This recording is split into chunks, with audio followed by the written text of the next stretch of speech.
When we look back at history, we often imagine it through a romantic lens. Cobblestone streets bathed in golden sunlight, people dressed in elegant clothing, a slower, simpler life, untouched by the chaos and anxiety of the modern world.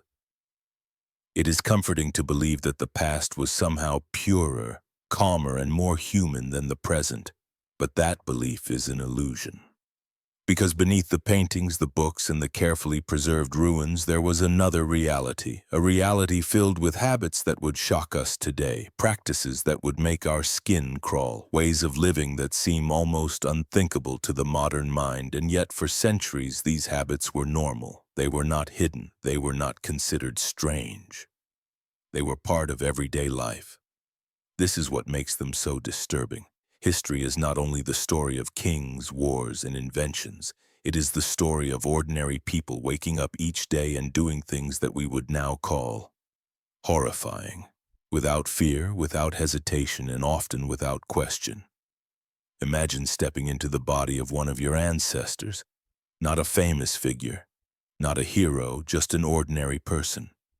Imagine living by their rules, their beliefs, their understanding of the world. Would you survive? Would you even last a week? The truth is, much of what we consider basic human dignity today did not exist for most of history. Cleanliness was misunderstood, pain was accepted, death was familiar, and suffering was woven into daily routine so deeply that people stopped seeing it as something extraordinary. In the past, the human body was not protected the way it is now. It was exposed to filth, disease, violence, and neglect, often in the name of tradition, belief, or simple necessity. People did not avoid discomfort. They adapted to it, and adaptation is a powerful thing. When something surrounds you from birth, you stop questioning it. What would horrify an outsider becomes background noise. What would traumatize a modern person becomes routine. This is how truly unsettling habits survive for generations.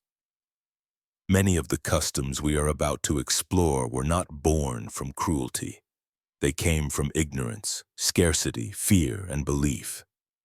People did not know better. Or worse, they believed they did. Medicine was a gamble. Hygiene was misunderstood. Religion shaped behavior in extreme ways. Survival often demanded compromises that would feel unbearable to us now. The line between necessity and horror was thin. And the most chilling part is this: these were not isolated practices from a single culture or time. They appeared again and again across continents, across centuries, in different forms, under different names.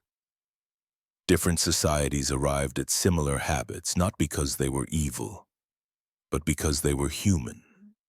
We like to think that progress is inevitable, that humanity naturally moves toward kindness, safety, and understanding. But history shows us something far more uncomfortable. Progress is fragile. It depends on knowledge, on resources, on stability. When any of these collapse, humanity does not rise gracefully. It reverts. It adapts. It accepts things it once rejected. The past reminds us that civilization is not a permanent state. It is a temporary condition, constantly maintained. And when you strip away modern technology, modern ethics, and modern medicine, what remains can be deeply unsettling. In the world of our ancestors, people lived closer to death than to comfort. Children died often.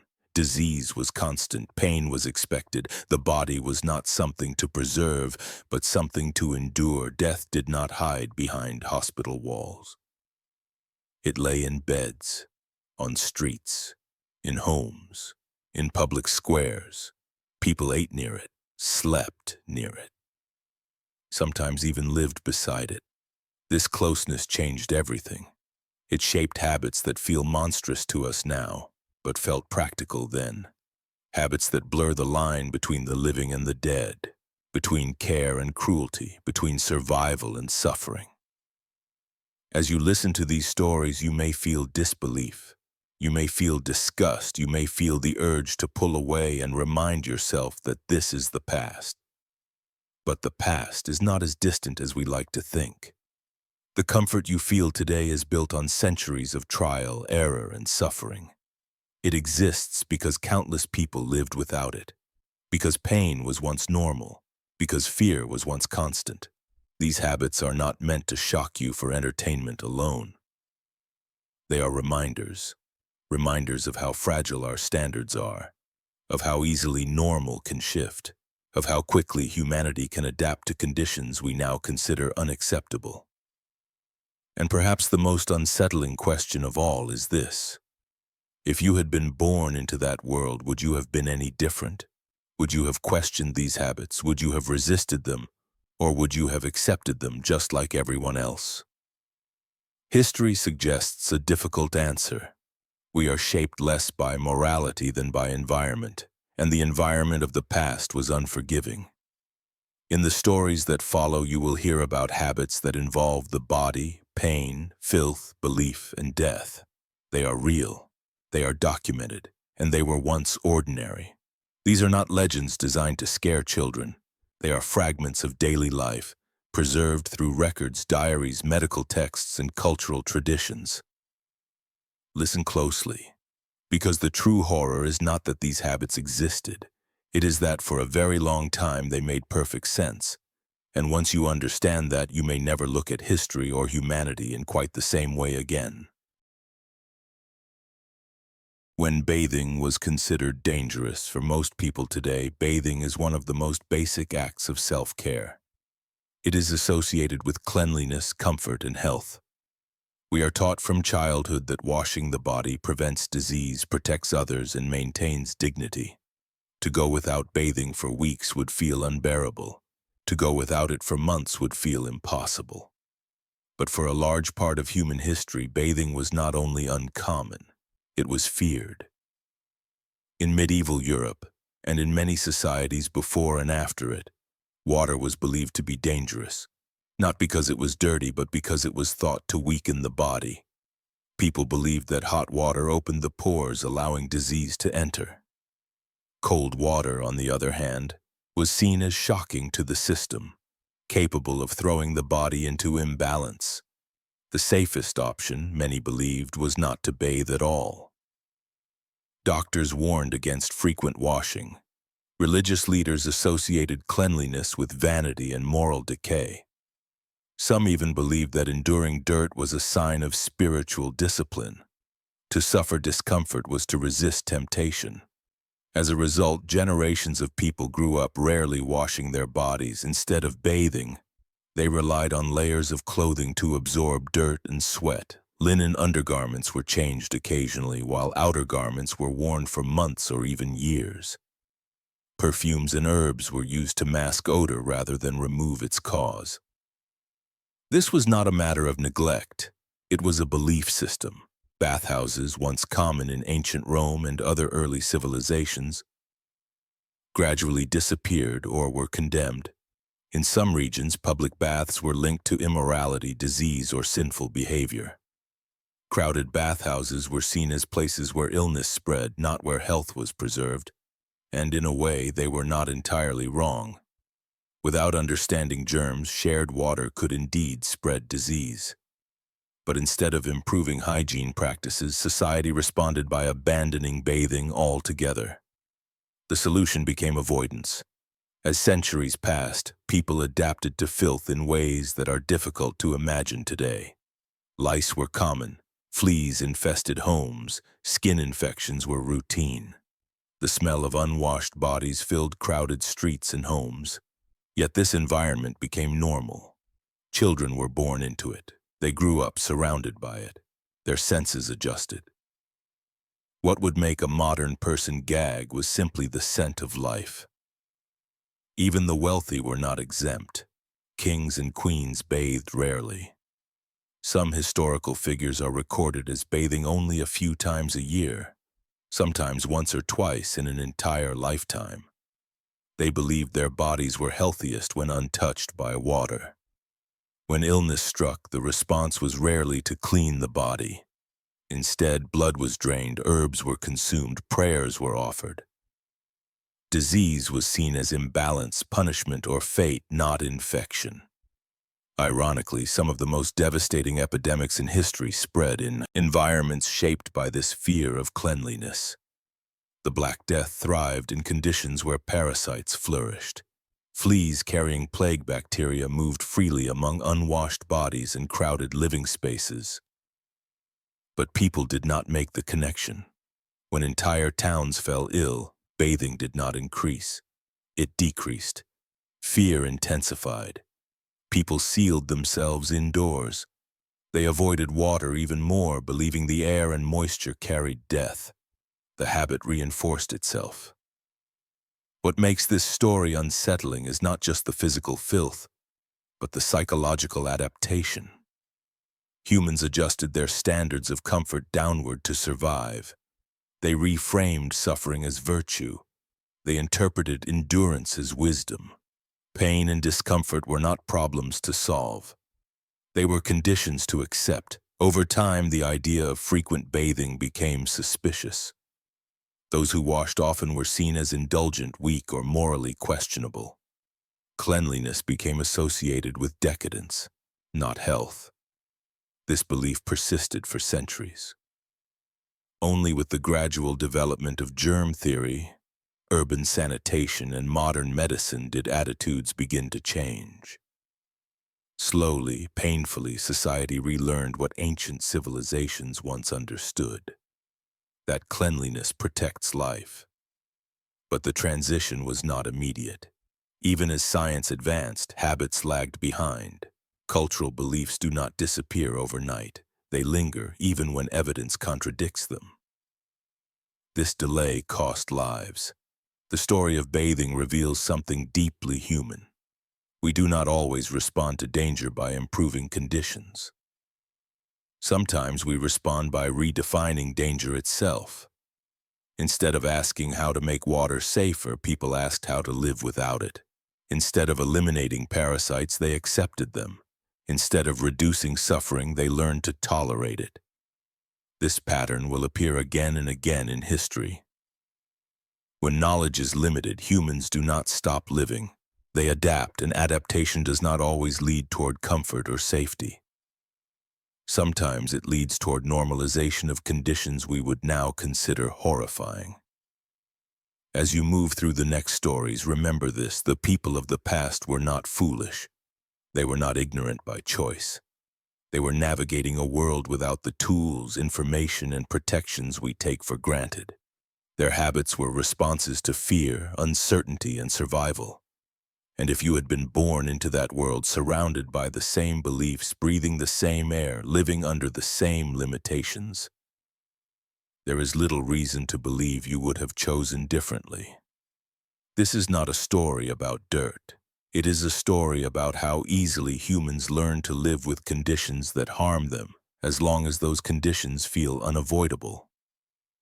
And once that line is crossed, almost anything can become normal. In the next story, we will step even further beyond modern comfort, beyond hygiene, beyond dignity. We will explore a time when substances the modern world considers disgusting were not avoided but actively collected, stored, and used in daily life.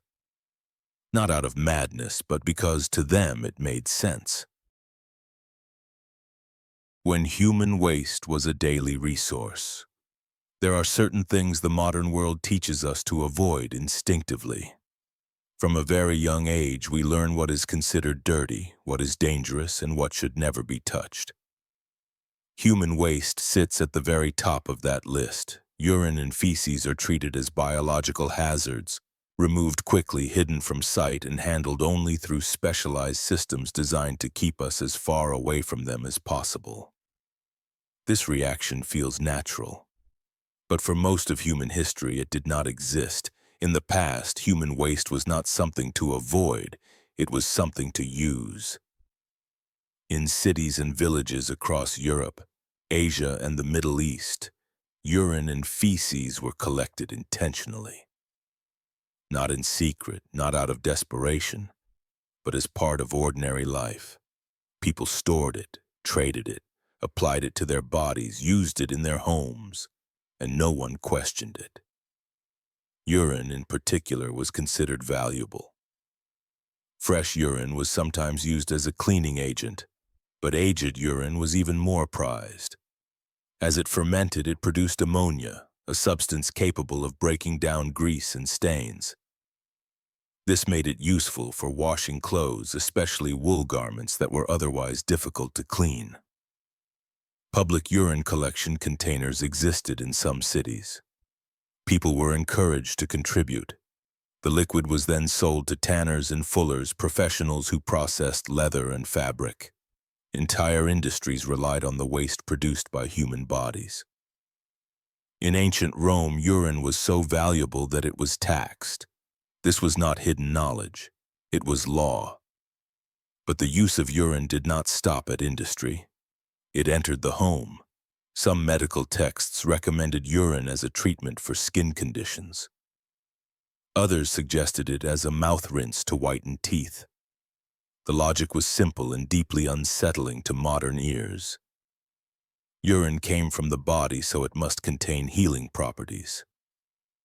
Its sharp smell was interpreted as strength. Its ability to clean fabric was extended to the human mouth and skin. Feces were treated with similar logic. Dried human waste was used as fertilizer long before the dangers of pathogens were understood. In some cultures, it was also used in construction materials, mixed with mud to strengthen walls. The smell was accepted as part of life. More disturbing still, feces were sometimes used as medicine.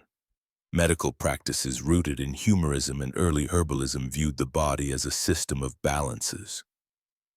If something came from the body, it was believed to have the power to restore that balance. Consuming or applying waste was not seen as revolting. It was seen as recycling the body's own resources. Children grew up watching these practices. They learned them from parents and elders. Disgust was not instinctive. It was cultural. And in this culture, waste was simply another substance. What makes this habit so chilling is not just the physical reality, but the mindset behind it. People were constantly surrounded by their own biological byproducts.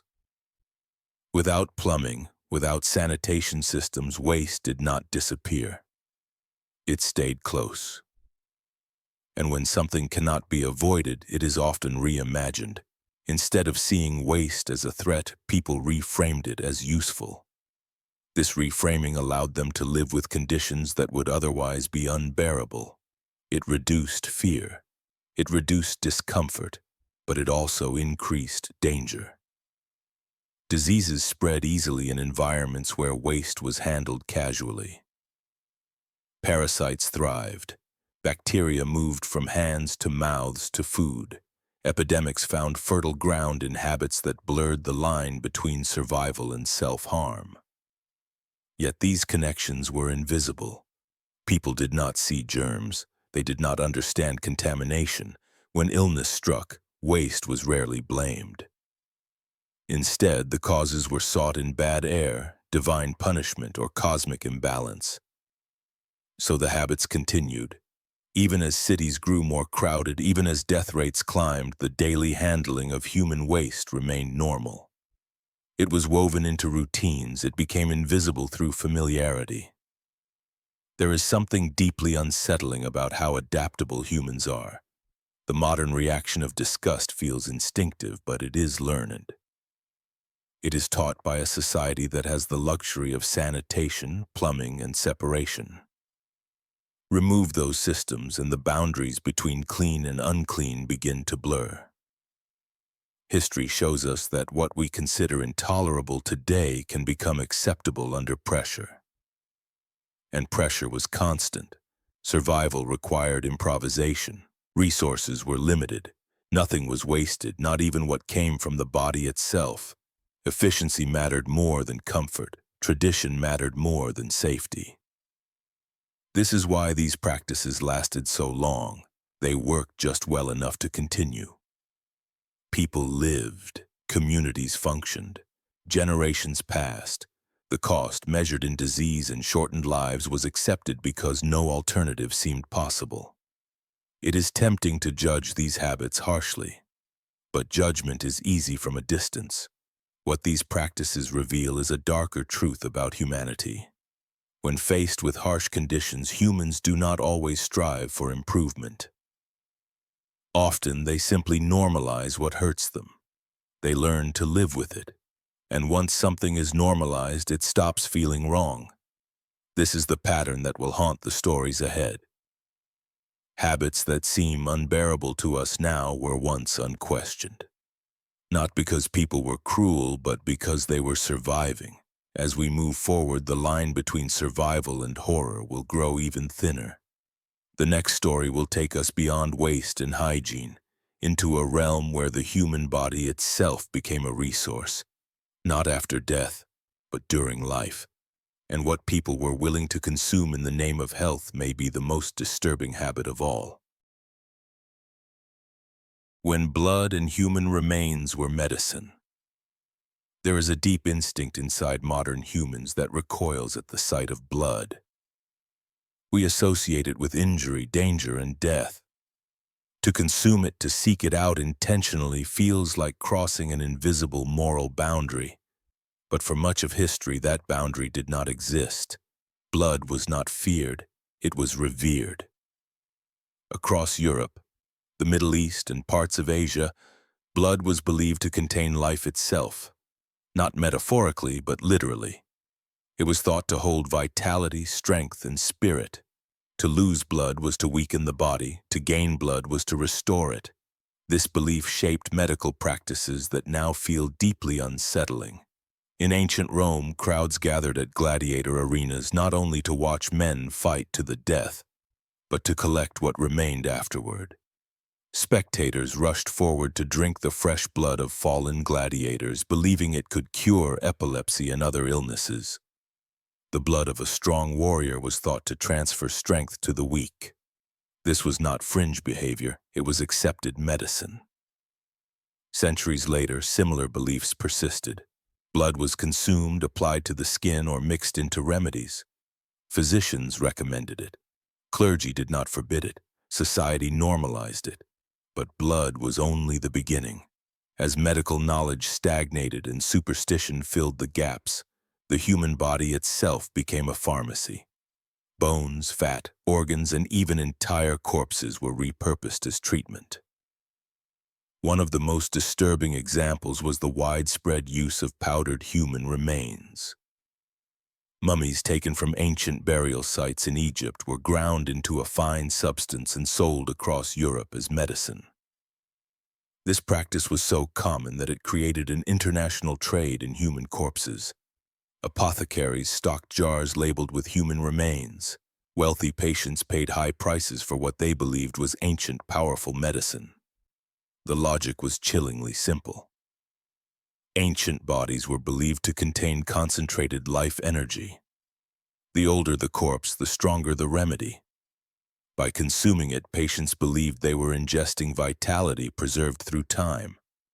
This practice continued for centuries. Even royalty participated. Kings, queens, and scholars consumed remedies made from human remains. It was not considered grotesque. It was considered advanced medicine. The human body was no longer sacred, it was material. Fat from executed criminals was used to treat wounds and joint pain. Skull fragments were used to stop bleeding. Human flesh was applied to bruises and injuries. Execution sites became sources of medical supply. The dead did not rest. They were harvested. What makes this habit especially disturbing is not just the act itself, but how calmly it was accepted. These practices were recorded in medical texts. They were taught to students. They were recommended by professionals. Parents gave these remedies to children. The line between healing and desecration dissolved. At the heart of this behavior was desperation. Disease was relentless, pain was constant. Death came early and often. Without effective treatments, people clung to anything that promised relief. When herbs failed, when prayers went unanswered, the body itself became the final resource. If life resided in flesh and blood, then consuming it seemed logical. But logic built on ignorance can be lethal. These practices exposed people to disease, toxins, and parasites. They did nothing to cure underlying conditions. In many cases, they made things worse. But without a framework to understand cause and effect, failure did not discourage belief. If a patient died, the remedy was not blamed. The disease was stronger. The body was weaker. The gods were displeased. So the habit survived. It survived because it offered hope, and hope is powerful enough to override disgust. Children grew up learning that blood healed, that bones cured, that the dead could serve the living. Over time, revulsion faded. What remained was ritual. This is the unsettling truth history reveals. Humans can learn to normalize almost anything if it is wrapped in belief and necessity. Only with the rise of scientific medicine did these practices slowly disappear. Germ theory, anatomy, and controlled experimentation exposed the dangers. The body became something to protect, not consume. But even then, the transition was slow. Beliefs rooted in centuries do not vanish easily. This story forces us to confront an uncomfortable question. If you were sick, truly desperate, living in a world where death was always close and help was limited, what would you be willing to consume to survive? History suggests the answer is darker than we would like to admit. As we move forward, the next story will take us even closer to death itself. Not through medicine, but through daily life, through a habit that blurred the boundary between the living and the dead so completely that modern minds struggle to comprehend it. Because for many people in the past, death did not leave the home. It stayed, and people learned to live beside it. When people lived and slept beside the dead, in the modern world, death is carefully separated from daily life. When someone dies, the body is removed quickly. It is taken to hospitals, funeral homes, or morgues. Professionals handle it. Doors close, curtains are drawn. The living are shielded from the physical reality of death as much as possible. This separation feels natural. But for most of human history, it did not exist. Death did not leave the home. It stayed. In many past societies, when a person died, their body remained inside the house for days, sometimes even weeks. There were no refrigeration systems, no formal funeral services, no medical authorities to intervene. The body lay where life had ended, surrounded by family, neighbors, and daily routines. People slept near it, ate near it, spoke beside it. Children grew up watching bodies decay. This was not seen as strange. It was normal. In small homes, especially among the poor, space was limited. Entire families often lived and slept in a single room. When someone died, there was nowhere else to put the body. It remained on the bed or on the floor covered loosely with cloth. The living adapted. They adjusted their movements, they stepped around the body, they continued their routines. Life did not pause completely because it could not afford to. Death was not an interruption, it was an event woven into the fabric of daily life. In some cultures, the dead were kept at home intentionally as part of mourning rituals. Families believed the soul lingered, that the dead needed time to depart, that removing the body too quickly was disrespectful or dangerous. People spoke to the dead, prayed over them, touched them, sat beside them through the night. The smell of decomposition was familiar. It was not pleasant, but it was accepted. What makes this habit so unsettling to modern minds is not just the physical proximity, but the emotional normalization. Today, even brief exposure to a corpse can be traumatic. In the past, it was part of childhood. Children learned early that death was unavoidable. They learned what a body looked like after life left it. They learned that decay was natural, not hidden. There was no illusion of permanence. Disease spread easily in these conditions. Bacteria moved from the dead to the living. Parasites flourished. But without understanding germ theory, people did not see danger. They saw duty. Caring for the dead was an act of love. washing the body, preparing it, sitting vigil. These acts were intimate, emotional, and deeply human. But they were also risky. In times of plague or epidemic, this closeness became deadly. Families stayed near infected bodies. They touched them. They mourned them. In doing so, they often sealed their own fate. Entire households vanished. Yet even then, the habit persisted. Fear of dishonoring the dead outweighed fear of disease. Belief outweighed caution.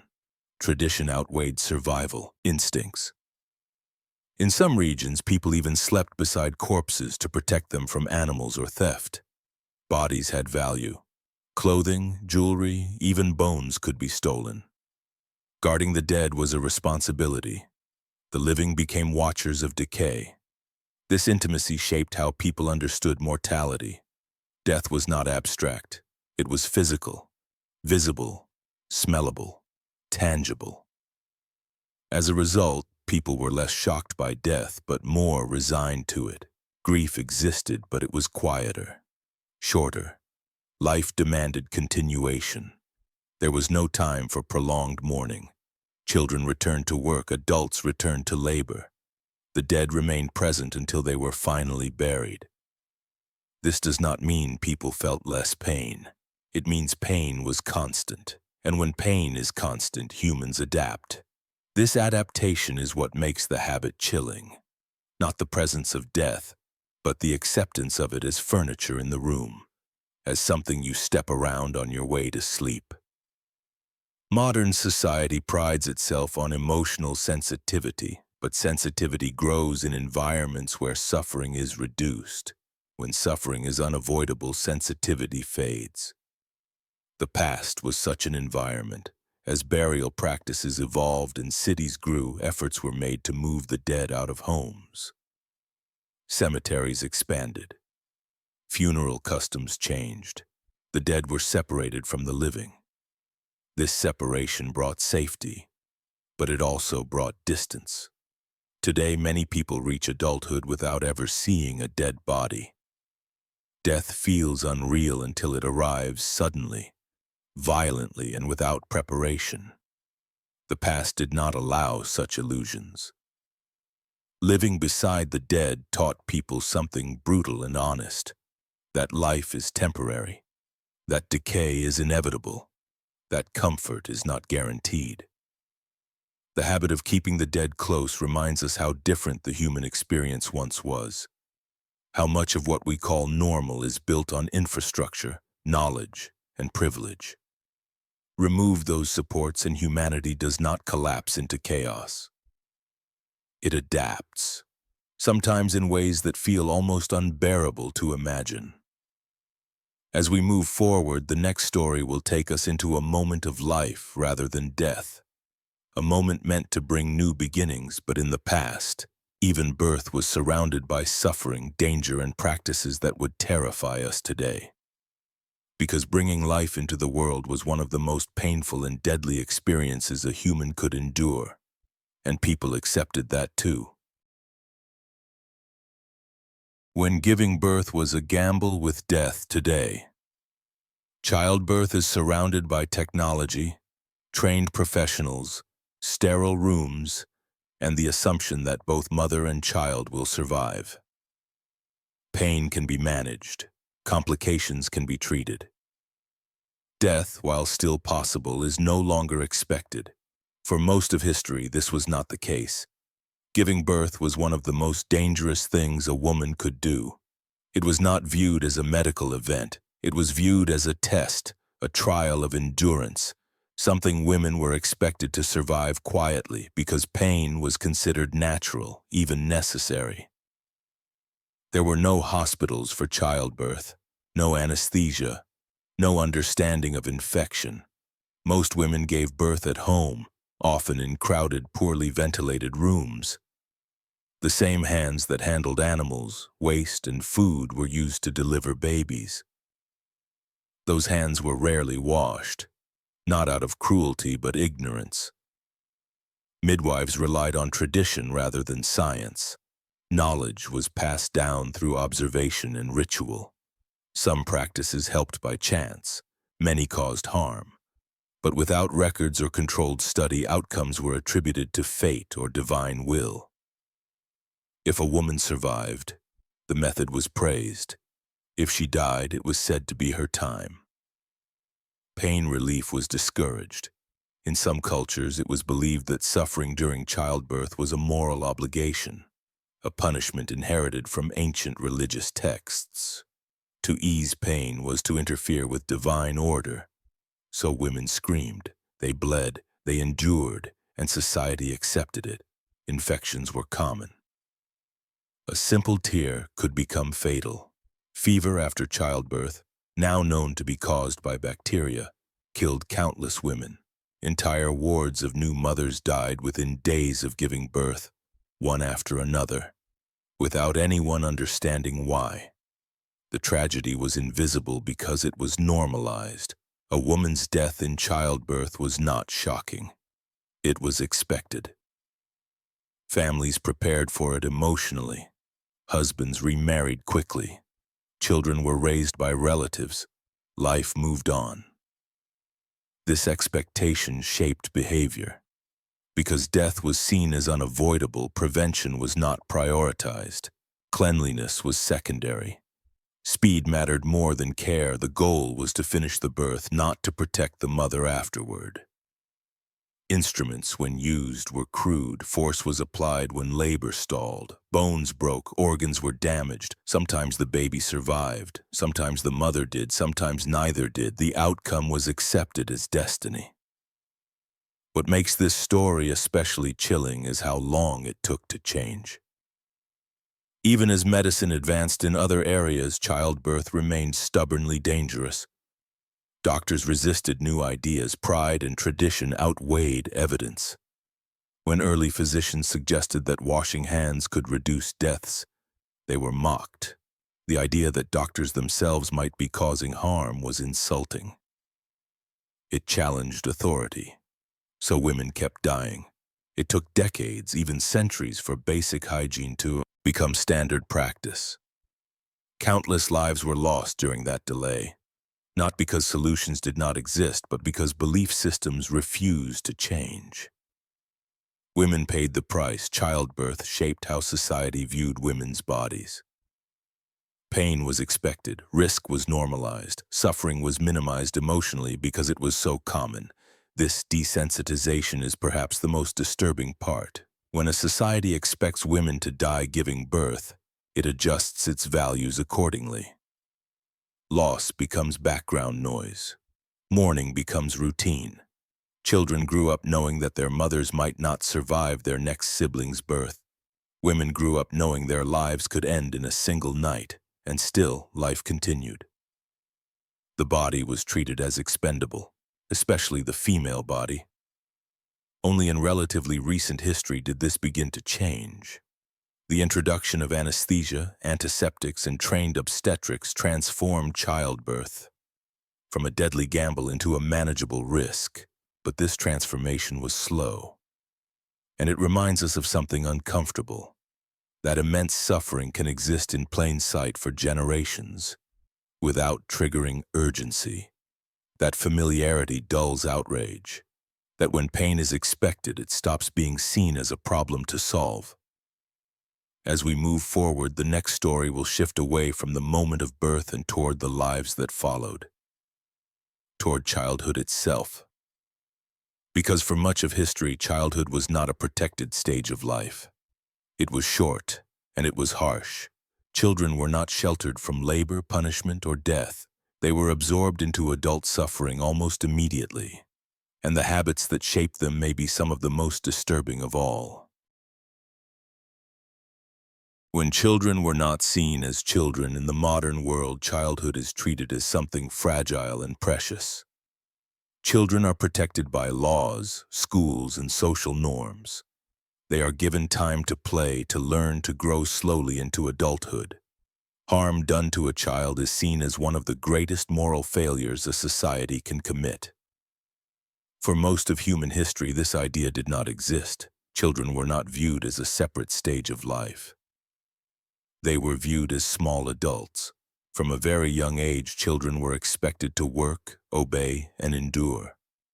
As soon as they could walk and understand commands, they were absorbed into the labor of survival. Farming, crafting, cleaning, caring for siblings, and assisting in dangerous tasks were all part of childhood. There was no concept of too young.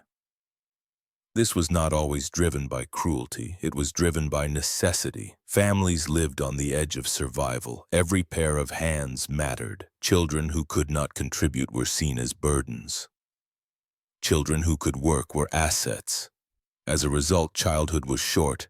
Many children began laboring at ages that would horrify us today. In mines, factories, fields, and workshops, small bodies performed exhausting and dangerous work. Injuries were common. Deaths were accepted. Punishment was harsh. Beatings were normal. Physical discipline was considered essential for moral development. Pain was used to shape behavior, not questioned as harmful. Emotional sensitivity was seen as weakness. Children learned fear early. Education, when available, focused on obedience rather than curiosity. Questioning authority was dangerous. Silence was safer. Perhaps the most unsettling aspect of historical childhood is how little emotional attachment was encouraged. Infant mortality was high. Many children died before reaching adulthood. To survive emotionally, parents learned not to become too attached. Love was cautious, distance was protective. Grief existed, but it was restrained. A child's death, while painful, was not extraordinary. This emotional detachment shaped how children were treated. When death is common, protection feels futile. Children were exposed to violence routinely. Executions, public punishments, and cruelty were not hidden from them. They watched bodies suffer. They learned early that pain was part of life. There was no effort to preserve innocence. Innocence was not valued. Children witnessed war, disease, starvation, and death firsthand. They were expected to adapt, and adapt they did. This adaptation is what makes the past so unsettling. Children grew up hardened, not by choice but by environment. Sensitivity faded because it was incompatible with survival. Even play, when it existed, often mimicked adult violence. Games involved mock battles, punishment, and domination. The world they were preparing for was harsh, and childhood reflected that reality. It is tempting to judge these societies harshly, but judgment, again, comes easily from safety. These communities were shaped by constant threat. Scarcity left little room for gentleness. Survival demanded toughness, and children were expected to become tough quickly. The idea that children deserved protection, education, and emotional care emerged slowly. Alongside improved living conditions, medical advances, and social stability. Only when death became less common did childhood become more precious. Only when survival became more secure did innocence become worth preserving. This story forces us to confront a difficult truth. The way a society treats its children is not only a moral choice, it is a reflection of its circumstances. When life is cheap, childhood is brief. When survival is uncertain, softness feels dangerous. The past reminds us that cruelty is often born, not from malice, but from fear and necessity. As we move forward, the next story will take us from childhood into public life, into spaces where suffering was not hidden, but displayed openly. Because for much of history, pain was not something to conceal, it was something to watch, and entire communities gathered to witness it. When suffering became public entertainment, in the modern world, pain is hidden.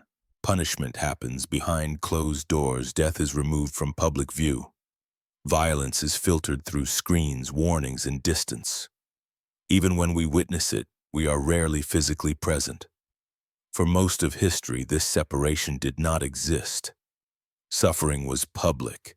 It was displayed openly, deliberately, and with an audience. Executions were not quiet affairs, they were events. Crowds gathered in town squares, families brought children, vendors sold food, people talked, laughed, argued, and waited as if attending a festival. Pain was the attraction. The condemned were paraded through streets, humiliated before punishment. Their crimes were announced loudly. Their bodies were positioned so everyone could see. Death was slow by design. Hanging, burning, breaking, and dismemberment were meant to last long enough for the message to be understood. This was justice. Or at least it was believed to be. Public punishment served many purposes. It enforced authority. It terrified potential criminals. It reinforced social order, but it also satisfied something darker. Curiosity. Watching suffering became a communal experience. People discussed technique. They criticized executioners. They debated whether the condemned deserved mercy or more pain. Children watched closely. This exposure shaped how entire generations understood violence. Pain was not exceptional. It was instructive. It was normal. In some cases, executions failed. Ropes broke. Fires burned too slowly.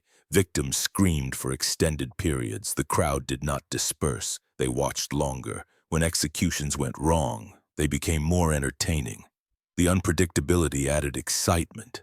Sympathy, when it appeared, was brief. The condemned were often dehumanized long before death. Their suffering was justified by narrative. Once labeled criminal, traitor, or heretic, their pain became acceptable, even enjoyable. Public dissections followed similar patterns. Medical students and curious onlookers gathered to watch bodies opened. The dead were cut apart in front of audiences. Knowledge was gained, but spectacle remained. The line between education and entertainment blurred. Punishment was not limited to death. Whipping, branding, mutilation, and confinement were carried out publicly. Bodies were marked permanently as warnings. Shame was part of the sentence. Humiliation lingered long after wounds healed.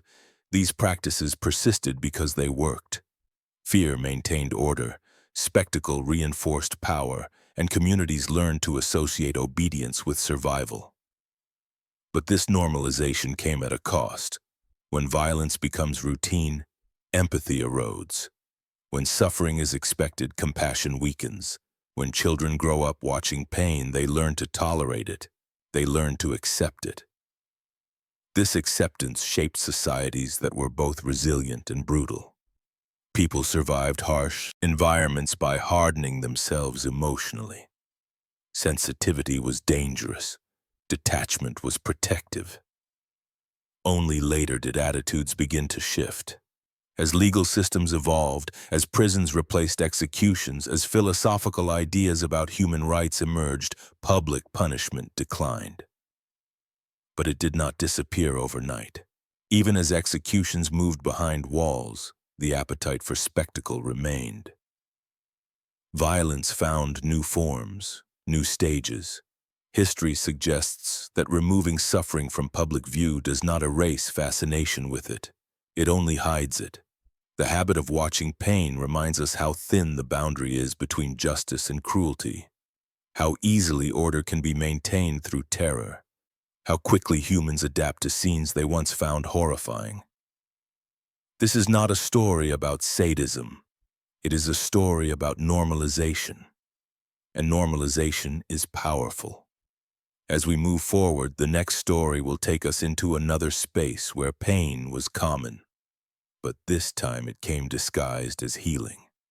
Because for much of history, medicine itself was an ordeal, and to be treated often meant to suffer intensely. When medicine meant enduring unimaginable pain, today the idea of medical treatment is closely tied to relief. We expect doctors to reduce pain, not inflict it. Surgery is performed under anesthesia. Procedures are explained. Consent is required. Suffering is treated as something to minimize. For most of history, this expectation did not exist. Medicine was pain, and pain was considered proof that the treatment was working. Before the discovery of anesthesia and antiseptics, medical procedures were brutal by necessity. There was no way to dull the senses safely. Alcohol, herbs, or physical restraint were the only options. Patients were held down, they screamed, they begged, they fainted if they were lucky. Speed mattered more than precision. Surgeons were judged not by how gently they operated, but by how fast. A skilled surgeon could amputate a limb in under a minute. Hesitation meant prolonged agony. Mistakes meant death. Operating rooms were loud, not with machines, but with human voices. Cries echoed through corridors. The smell of blood and infection filled the air. Instruments were reused without cleaning. Hands were wiped on aprons already soaked with bodily fluids. The idea that invisible organisms caused infection had not yet entered medical thought. As a result, surgery often succeeded in removing the problem, only to kill the patient afterward. Gangrene, sepsis, and fever followed quickly. Limbs were lost unnecessarily. Minor injuries escalated into fatal conditions. And yet, people submitted to these procedures. Why? Because the alternative was worse. Pain was accepted as a necessary cost of survival. To endure agony meant a chance at life. To refuse treatment meant certain death. This belief shaped medical culture. Doctors did not apologize for pain. They did not explain it away. They expected patients to endure it. Strength was praised. Screaming was tolerated but not comforted. Children underwent these procedures as well. Small bodies were restrained. Limbs were cut. Bones were drilled. Teeth were pulled without mercy. The cries of children were not seen as a reason to stop. They were expected. What makes this story especially disturbing is how normalized this suffering became. Medical textbooks describe procedures clinically without emotion. Pain was not discussed as a moral concern. It was simply part of the process. Even childbirth, which we have already seen was dangerous, was treated similarly. Pain was not something to relieve, but something to endure. Women who screamed were sometimes scolded. Silence was praised. This culture of endurance extended beyond medicine. Pain was viewed as strengthening. To suffer was to prove resilience. Comfort was associated with weakness. The body was something to discipline, not protect. Only in the 19th century did this begin to change. The introduction of anesthesia shocked the medical world. Some doctors resisted it, arguing that pain was essential. Others feared it interfered with the natural order. Patients welcomed it instantly. For the first time, surgery could be performed without memory, without terror, without screams. This innovation transformed medicine almost overnight. But the resistance it faced reveals how deeply ingrained the acceptance of pain had become. Even when relief was possible, belief systems resisted change. This pattern should feel familiar by now. Knowledge advances faster than culture. Suffering persists not because it is necessary, but because it is expected. Medicine without pain now feels obvious. But it took centuries of agony to reach that point. Countless lives were altered or lost along the way. This story reminds us that what we consider humane today was once unimaginable. That compassion is not automatic. It is learned. It emerges when survival becomes less desperate. As we move forward, the next story will shift away from the body and toward daily survival itself, toward food and consumption, toward habits so common that people rarely questioned whether what they were eating was slowly killing them. Because for much of history, every meal carried hidden danger. And people lived with that fear as part of life. When eating was a daily risk, in the modern world, eating is rarely an act of fear. Food is inspected, regulated, preserved, and labeled. Expiration dates warn us. Refrigeration protects us.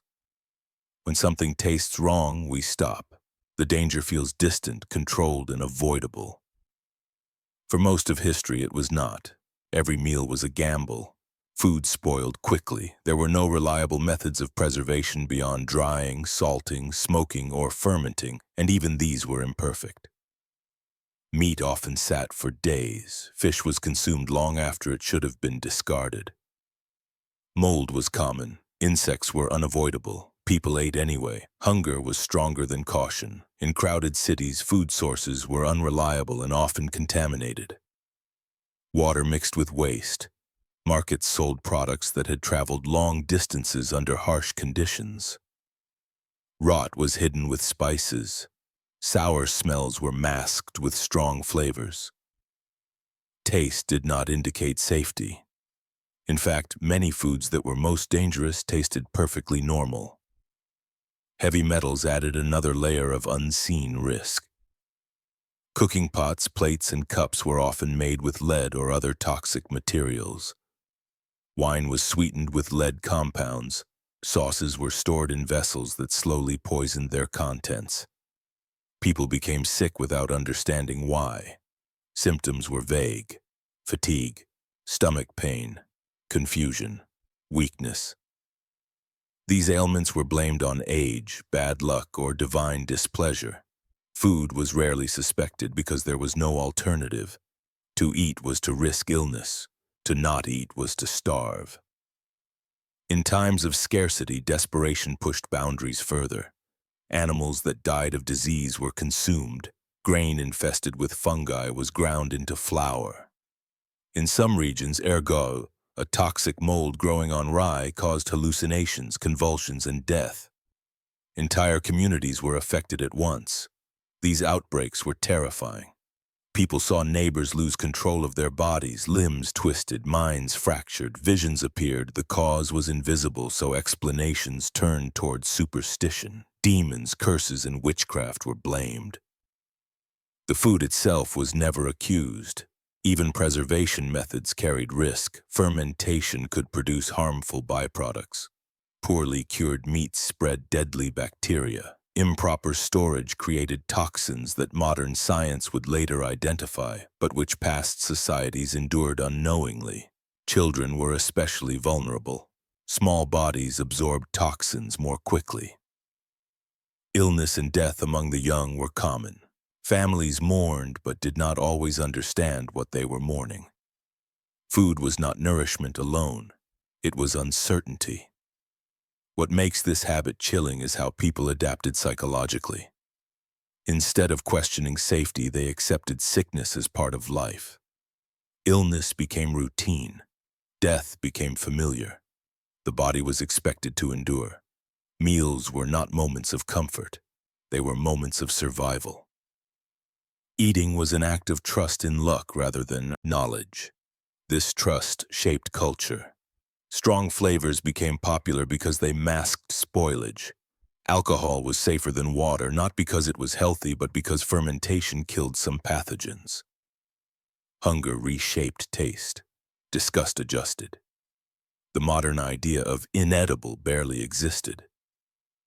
Almost anything could be eaten if survival demanded it. Boundaries shifted constantly. This adaptability is both impressive and disturbing. It reminds us that many of our standards are built on stability and abundance.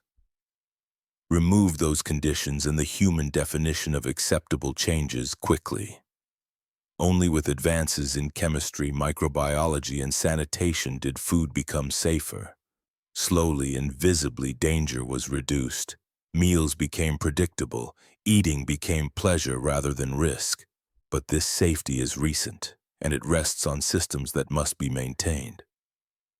History shows us that when those systems fail, the body becomes the testing ground again.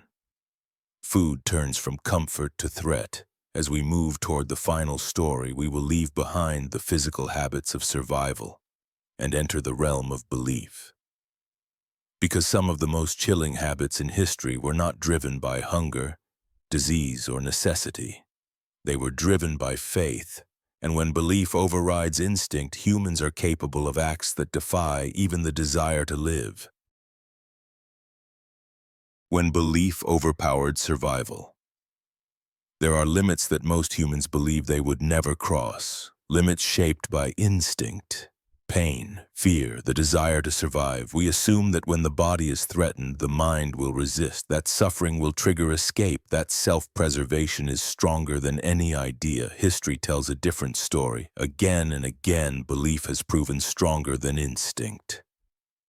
Across cultures and centuries, humans have willingly endured extreme pain, starvation, mutilation, and even death in the name of faith, tradition, or spiritual purity. These were not accidents. They were not punishments imposed from outside. They were chosen. In many societies, self-inflicted suffering was seen as a path to transcendence.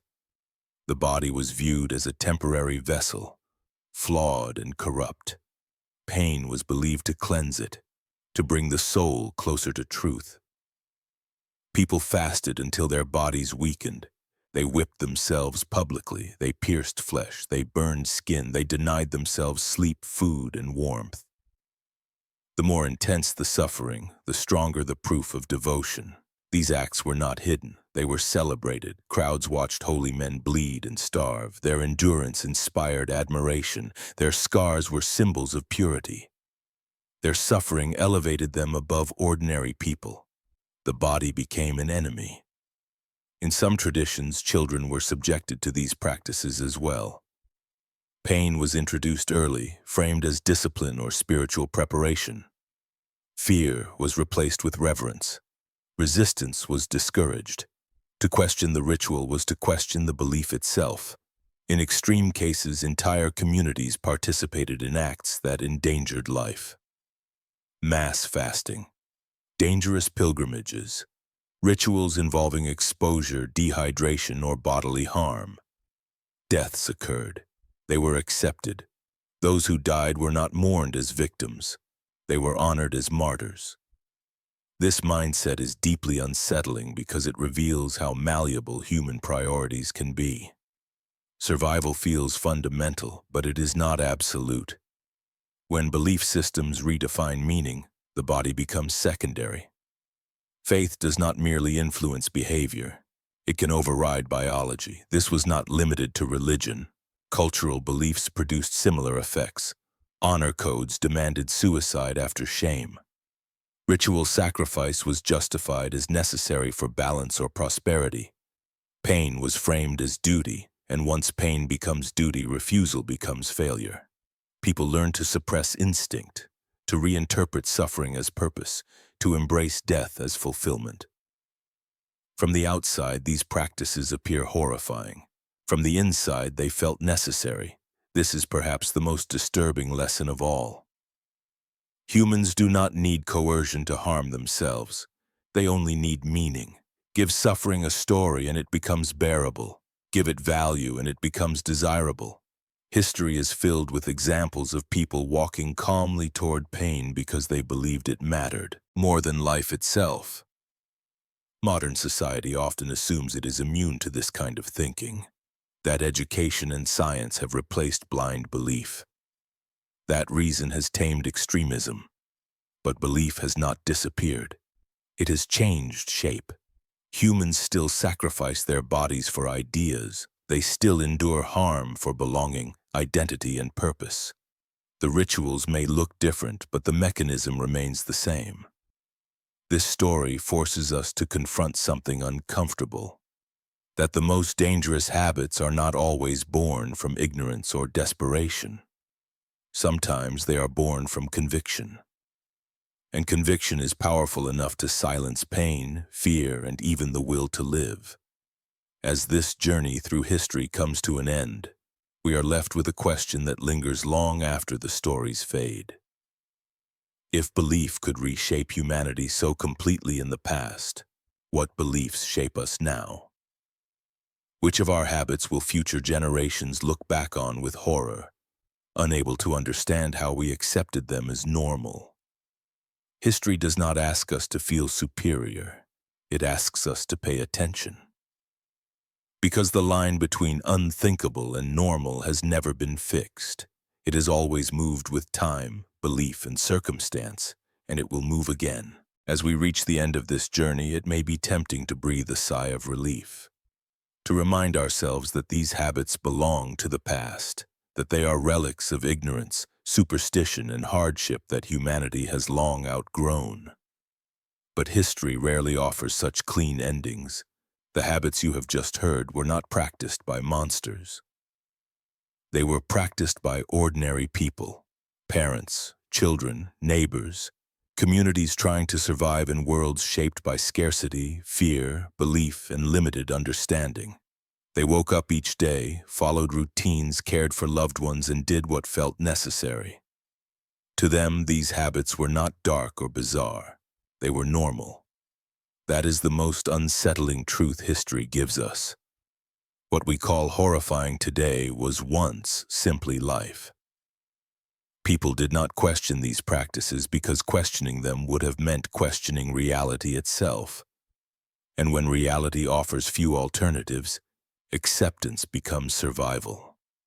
This is why history should never be approached with arrogance. The past does not exist to reassure us of our superiority. It exists to warn us of how flexible the human mind can be, how easily standards shift, how quickly suffering becomes background noise when it is constant.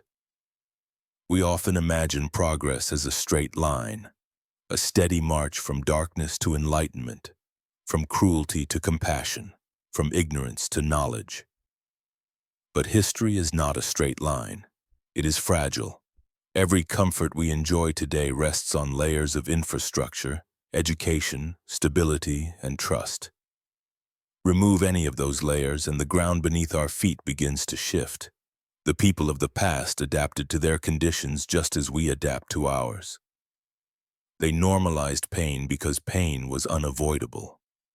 They accepted death because it was everywhere. They embraced beliefs that gave meaning to suffering because meaning made survival possible.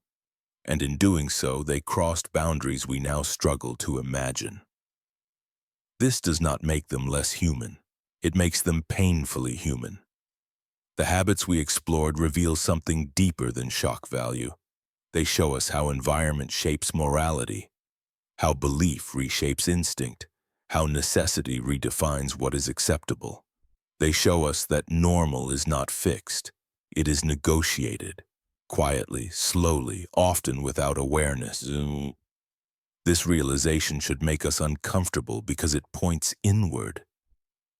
If people once lived beside the dead, consumed human remains as medicine, accepted extreme pain as healing, and allowed children to endure adult suffering, what does that say about the limits of human adaptability?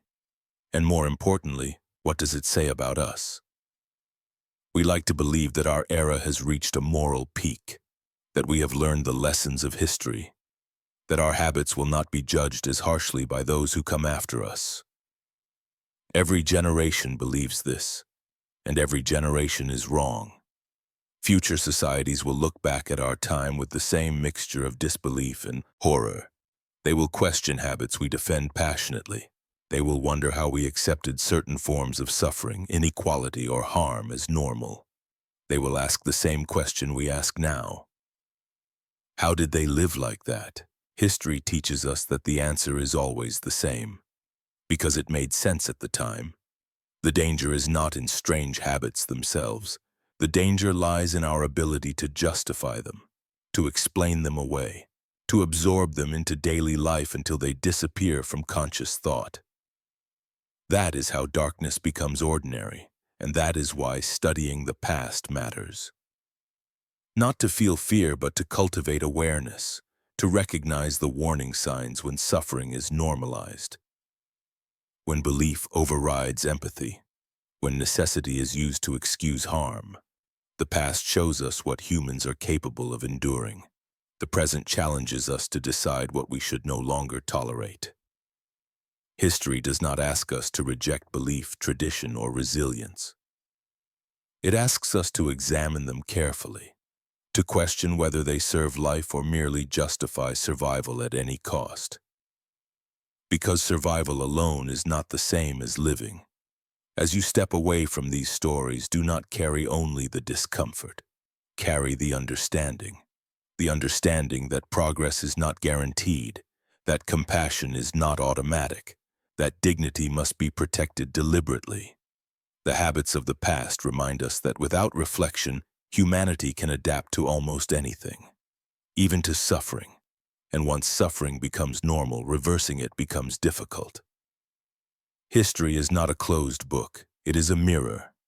What we see in it depends on how honestly we are willing to look, and perhaps the most important lesson of all is this. The line between unthinkable and normal has always been thin. It moved before, it is moving now, and it will move again. The question is not whether humanity will change. The question is whether we will recognize the change while it is happening, or only after it has already become history.